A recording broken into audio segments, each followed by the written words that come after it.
आप आ रहा है ताकि जिनको याद नहीं है वो आसानी से उसे देखकर भी बोल सकते हैं।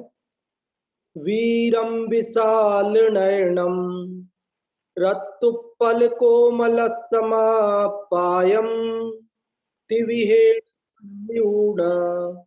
शील गुणाणम निसामेह शील गुणाणम निसामेह। यह शील पाहुड़ नामक ग्रंथराज है। इसकी रचना आज से लगभग 2000 वर्ष पूर्व इसी पवित्र भारत भूमि पर आचार्य कुंद कुंद देव ने की थी, जो कि दिगंबर आचार्य के दिगंबर परंपरा के प्रतिनिधि आचार्य हैं। ऐसे कुंद कुंद आचार्य द्वारा मात्र 40 गाथाओं में इस ग्रंथराज की रचना की गई है। इसमें शील की महिमा बताई गई है। यहाँ बात ये बताई गई है कि ज्ञान और शील के विरोध नहीं है।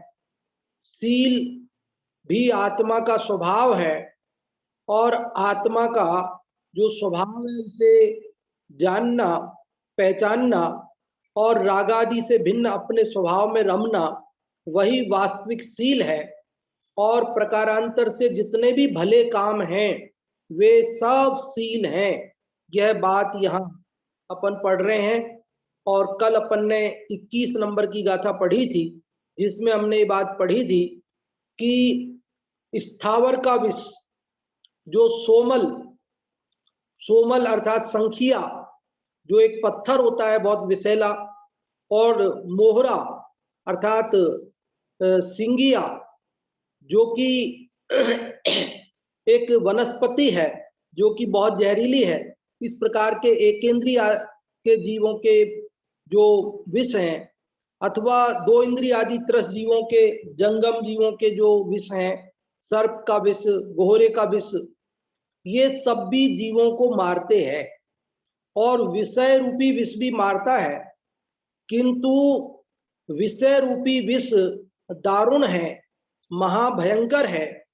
और ये प्रश्न हमारा कल खड़ा हो गया कि भाई जब सभी मारते हैं, जंगम स्थावर जीवों का विष भी मारता है और विषय का विष भी मारता है, तो सब बराबर तो हुए ना।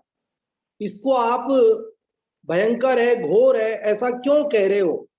तो यहाँ पर आचार्य कुंद देव स्वयं इस 22वीं गाथा में उसका उत्तर देते हैं कि यह विषय रूपी विष अन्य विषयों से, सर्प गोहरा आदि के विषयों से, सोमल मोहरा आदि के विषयों से भी अधिक भयानक, अधिक खतरनाक क्यों है?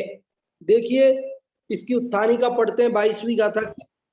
आगे इसी का समर्थन करने के लिए विषयों के विष का तीव्रपना कहते हैं कि विष की वेदना से तो एक बार मरता है और विषयों से संसार में भ्रमण करता है। क्या बात कह रहे हैं कि भाई विषयों का विष जो तीव्र क्यों है? तो कह रहे विष की वेदना से तो जीव एक बार मरण को प्राप्त करता है, किंतु विषयों की वेदना से वह संसार में भ्रमण करता है, अर्थात बारंबार जन्म मरण करता है। देखते हैं, मूल गाथा पढ़ते हैं। वार्ये कम्मीय जम्मे मरिज विषवेयणाह दो जीवो विषय विष परिहया नम्भमंति संसार कंतारे।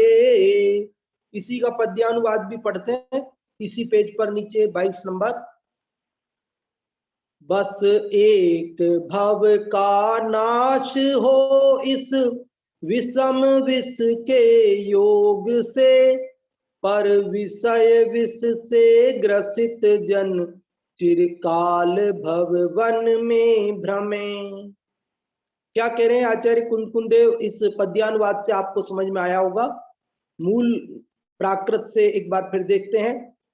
वारी एक कम्मीय जम्मे, वारी मतलब बार, एक कम्मी मतलब एक बार, जन्मे जन्म में, एक जन्म में एक बार ही मरिज मरता है। विष वेयणा हदो जीवो, विष की वेदना से हत मारा गया जीव, विष की वेदना से हत मारा गया जीव तो एक जन्म में ही मरता है, एक बार ही मरता है। किंतु विषय विष परिहया, विषय रूपी विष से परिहत, विषय रूपी विष से मारा गया। भमंति संसार कंतारे, संसार रूपी कांतार अर्थात वन, संसार रूपी वन में भमंती भ्रमण करता है, बारंबार जन्म मरण करता है, बारंबार जन्म मरण करता है। यहां से मरता है, वहां जन्मता है, वहां से मरता है, वहां जन्मता है, वहां से मरता है, वहां जन्मता है। तो इस गाथा का सीधा और सरल अर्थ यह हुआ कि सामान्य जो जगत का सर्प आदि का विष है, उस विष से विषय रूपी विष भयंकर क्यों है? तो कह रहे कि वो सर्प आदि के विष से तो, सोमल मोहरा आदि के विष से तो जीवन में एक बार मरण को प्राप्त होता है जीव। बस एक बार मरा, फिर बार बार थोड़ी मरेगा, अगले जन्म में वापस थोड़ी, वो तो वापस खाए तो मरे, ना तो ना मरे। लेकिन इस विषय सेवन के विष से तो यह जीव एक बार नहीं बल्कि अनंत बार जन्म मरण करता है। यह बात इस गाथा में कह रहे हैं। देखो, बहुत ही मार्मिक बात है, बहुत ही बात को बहुत अच्छे ढंग से आचार्य कुंदकुंद देव हमें समझा रहे हैं कि देखो, यह शील धारण करना हमारे लिए कितना जरूरी है, शील का क्या महत्व है। शील विषय विरागो ही शीलम, यह बात अंतिम गाथा में 40वीं में कहेंगे। तो विषयों से विरक्ति उसका नाम शील है, और विषयों में अनुरक्ति, विषयों में लीन होना, वो शील नहीं है, वो कुशील है। तो यहाँ विषयों में नहीं रमना, विषयों से विरक्त होना, यह प्रेरणा, शील की प्रेरणा दे रहे हैं। और प्रेरणा देते हुए कह रहे हैं कि भैया, ये जहर से भी ज्यादा जहरीले हैं ये जो 5 इंद्रियों के विषय भोग हैं, ये पॉइजन से भी ज्यादा खतरनाक है। पॉइजन नहीं, पॉइजन से भी खतरनाक है, क्योंकि पॉइजन को खाकर तो जीव एक बार मरता है, लेकिन इन विषयों को चाहकर, विषयों को भला जानकर, विषयों में सुख बुद्धि करके, इन विषयों के राग से तो जीव जन्म जन्म में मरण को प्राप्त होता है। हम देवशास्त्र गुरु पूजन जो बाबू जुगल किशोर जी युगल द्वारा रचित है, उसमें भी हम जल के छंद में पढ़ते हैं ना, इंद्रिय के भोग मधुर विष सम, लावण्यमयी कंचन काया, यह सब कुछ जड़ की क्रीड़ा है, मैं अब तक जान नहीं पाया, मैं भूल स्वयं निज वैभव को, पर ममता में अटकाया हूँ, अब निर्मल सम्यक नीर लिए मिथ्यामल धोने आया हूँ। क्या बोल रहे हैं हम इन पंक्तियों में कि इंद्रिय के भोग मधुर विष सम, कि ये 5 इंद्रियों के जो भोग हैं, ये मधुर विष के समान है। देखो, आप में से कोई ये सोच सकता है कि साहब मधुर विष है ना, ये तो मीठा जहर है, तो ये तो बढ़िया है ना, मीठा है, कड़वा तो नहीं है ना, मीठा है, बढ़िया है, क्या दिक्कत है? अरे भाई, कितनी दिक्कत है हमें मालूम नहीं है। अगर जहर कड़वा हो तो पहली बात तो कोई खाएगा ही नहीं, और गलती से यदि खा लिया तो जरा सा खाते ही मुंह कड़वा हो जाएगा, तुरंत पता चल जाएगा कि ये तो कोई चीज बेकार है, खाने की नहीं है, और तुरंत उसको छोड़ देगा। लेकिन यदि जहर मीठा हुआ तो क्या होगा कि उसको मीठा समझकर खा लेगा, और चूंकि है तो जहर, तो मरण को प्राप्त हो जाएगा, क्योंकि जहर तो अपना काम करेगा, भले कड़वा हो भले मीठा हो। और यदि वह मीठा है और अनजाने में यदि उसने खा लिया तब तो वो समझ ही नहीं पाएगा कि ये जहर है, वो तो उसको मिठाई समझेगा और खाता जाएगा, और जितना अधिक खा लेगा उतना अधिक मरण को प्राप्त होगा। तो मीठा जहर बहुत खतरनाक है। कल हमने ये बात समझी थी ना कि जो जिसका स्वभाव है उससे विपरीत स्वभाव वाला हो तो वो खतरनाक होता है। लौकी कड़वी नहीं होती, लेकिन यदि कड़वी है तो वो खतरनाक है।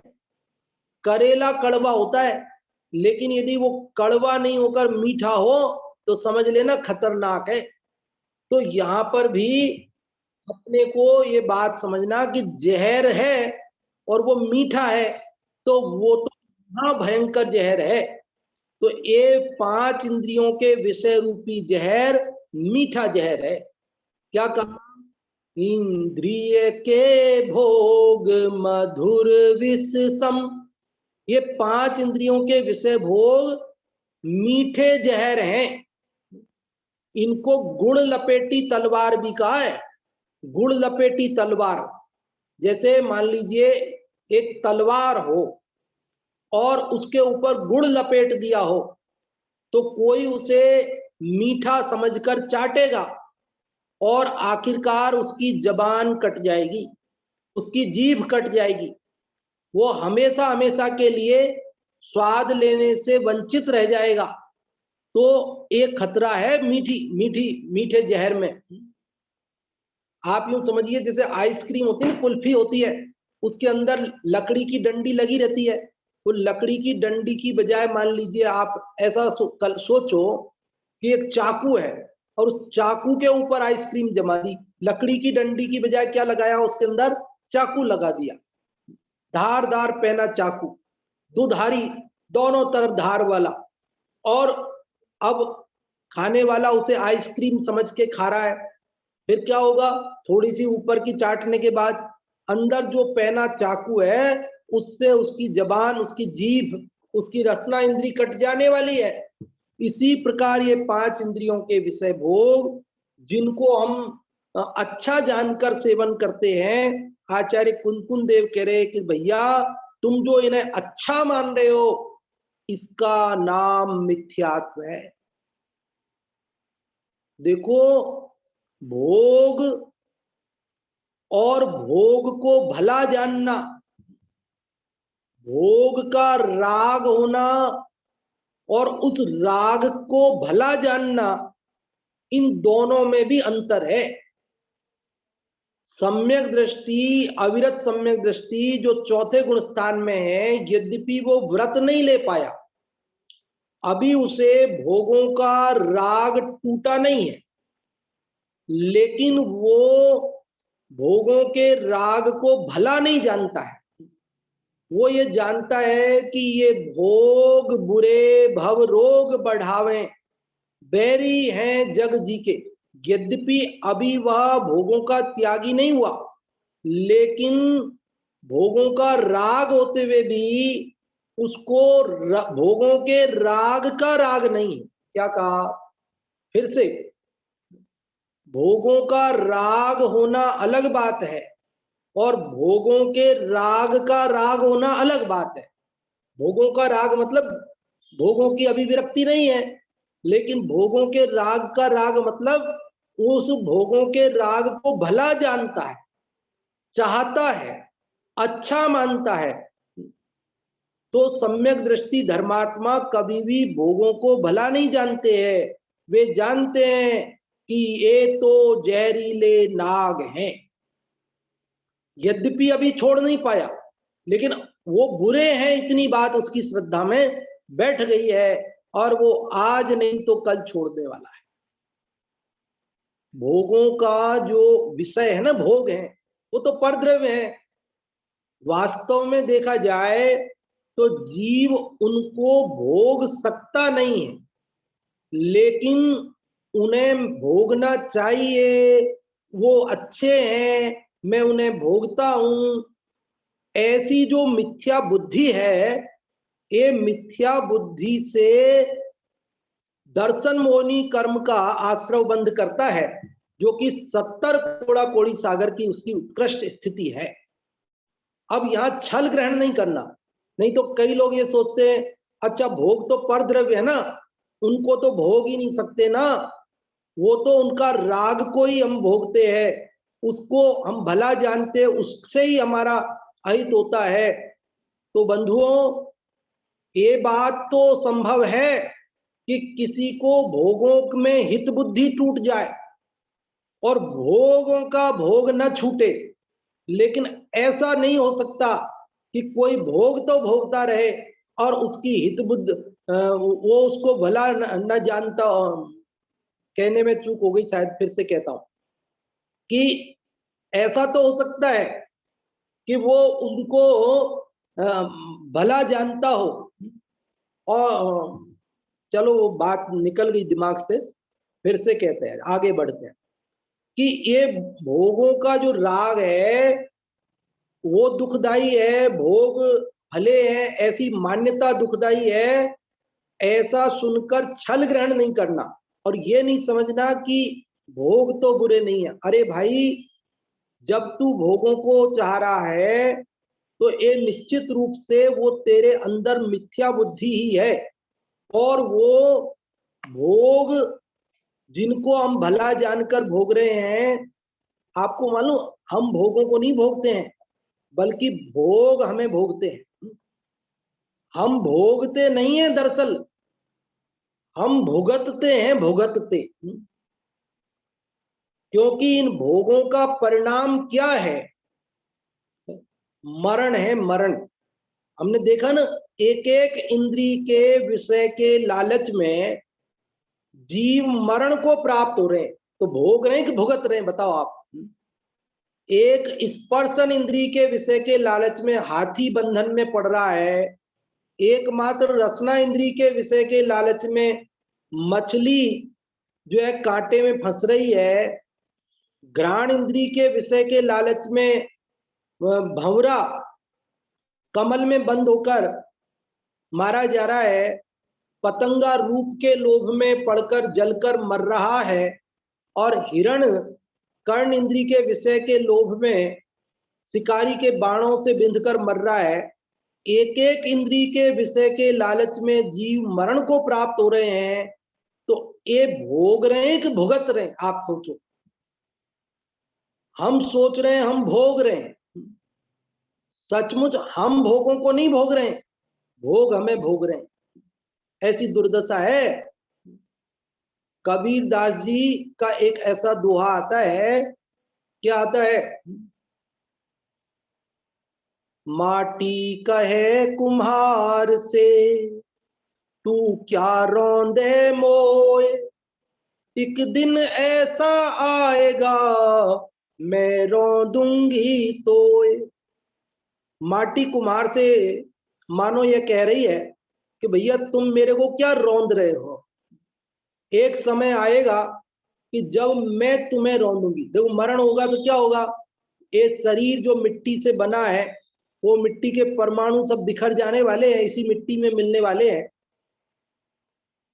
इसलिए यहां मानो भोग ये कह रहे हो हमको, क्या कह रहे हो भोग, कि भोग कहे हमसे कि तू क्या भोगे मोए, एक दिन ऐसा आएगा मैं भोगूंगा तो। ये भोग हमें भोग रहे हैं, हमें कमजोर बना रहे हैं।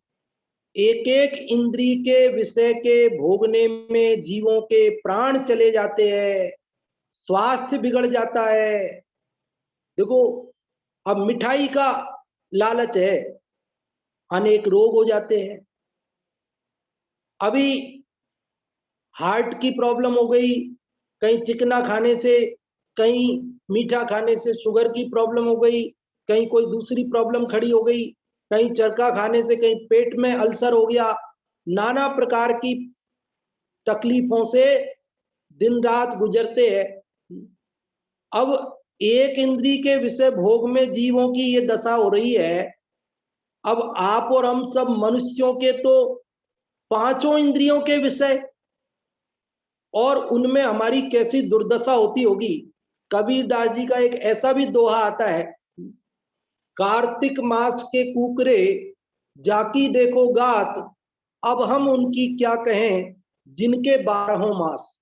कहने का मतलब यह है कि जो अन्य प्राणी हैं, यहाँ कुत्ते का दृष्टांत दिया है कि वो कार्तिक मास में विषय सेवन करता है, जिसमें उसका शरीर अत्यंत कमजोर हो जाता है, और मनुष्य जो 12 महीने 5 इंद्रिय विषयों का त्याग नहीं कर पाते हैं, तो उनकी क्या दुर्दशा होती होगी, एक कल्पना से परे बात है।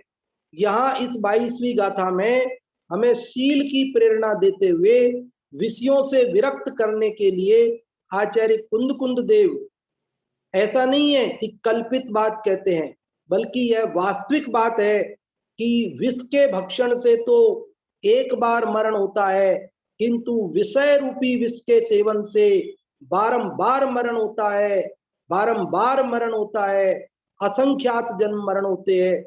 इसलिए हमें 21वीं गाथा, 22वीं गाथा, आगे भी ये विषय चलने वाला है, वो हमें ये प्रेरणा दे रही है कि हम शील धारण करें, हम विषयों से विरक्त हों, 5 इंद्रिय के विषयों को भला नहीं जाने।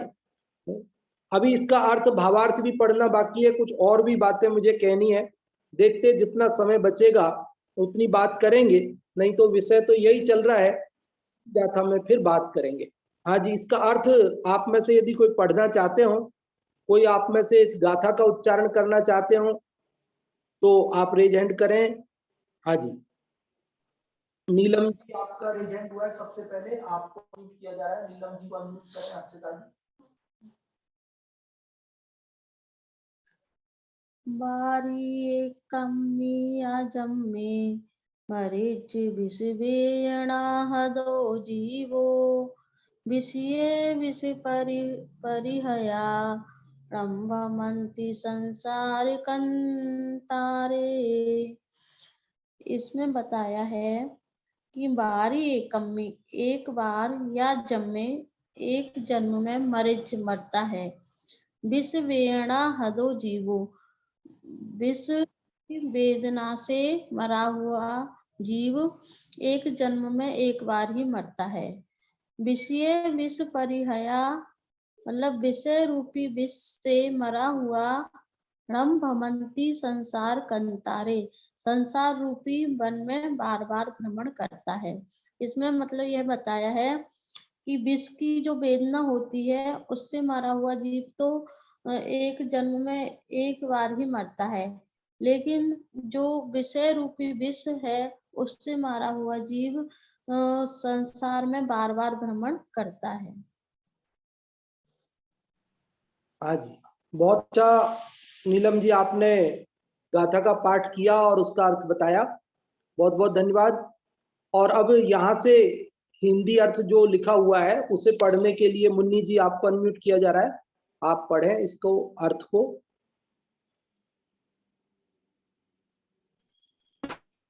पंडित जी। हाँ जी, जय जिनेन्द्र। जय जिनेन्द्र। जय जिनेन्द्र, जय जिनेन्द्र। विष की वेदना से नष्ट जीव तो एक जन्म में ही मरता है, परंतु विष रूपी विषय रूपी विष से नष्ट जीव अतिशय से बार बार संसार रूपी वन में भ्रमण करते हैं। पुण्य की और राग की रुचि वही विषय बुद्धि है। मैंने विष की तो एक ही बार मरेगा व्यक्ति, और विष की विषय की वासना उसको बार बार मरती। हाँ जी, बहुत अच्छा आपने बताया। देखिए, इस अर्थ में अपन ने पढ़ा कि विष की वेदना से नष्ट जीव तो एक जन्म में ही मरता है, और विष से नष्ट जीव अतिशयतया मतलब बारंबार संसार रूपी वन में जन्म मरण करता हुआ भ्रमण करता है। या कोष्टक में थोड़ा लिखा है कि पुण्य की और राग की रुचि वही विषय बुद्धि है। तो ये बात अपन ने पहले कर ही ली है कि 5 इंद्रिय के विषय, उन विषयों का राग, उन विषयों को भला जानना, मतलब आत्मा के स्वभाव के अलावा अन्य जो शुभाशुभ भाव है, पुण्य की रुचि है ना, तो शुभ भाव अशुभ भाव, ये सब भावों को भला जानना, उन्हें सुखदायी मानना, ये सब यहाँ छुड़ाया गया है। विषय छुड़ाने में के अंदर अशुभ भाव और शुभ भाव सबसे भिन्न अपना जो शुद्ध स्वभाव है उसमें रमने की बात, उसमें जमने की बात कही गई है, जो कि अपन प्राय बोलते रहते हैं। काफी दिन हो गया बोलते हैं। आप में से जो भी बोलेंगे वो आवाज यहाँ तक नहीं आएगी, हम अनम्यूट नहीं करेंगे, लेकिन आप बोलिएगा अपने घर में बैठे हुए ही। अशुभ में जाना नहीं, शुभ में अटकना नहीं और शुद्ध से भटकना नहीं। तो अशुभ में जाना नहीं है, शुभ में चूंकि हमें अशुभ से बचना है, इसलिए वो एक हमारा रास्ते में रुकने के लिए वृक्ष की छाया के समान है, पड़ाव है, वो मंजिल नहीं है। लेकिन वहां अटकना नहीं है और शुद्ध में जाकर रहना है, वहां से भटकना नहीं, वहां से आना नहीं है। ये बात अपने को में जिनागम की अपन बोलते रहते हैं, दोहराते रहते हैं। भावार्थ पढ़ने के लिए यदि कोई चाहते हैं तो अनम्यूट कर दें हर्षिता जी, भावार्थ पढ़ने के लिए किसी को। संजय जी आपको अनम्यूट किया है, आप पढ़ें भावार्थ। जय जिनेन्द्र पंडित जी। हाँ जी, जय जिनेन्द्र। अन्य अन्य सर्पाधिक के विषय से विषयों का विषय प्रबल है, इनकी आसक्ति से ऐसा कर्म बंद होता है कि उससे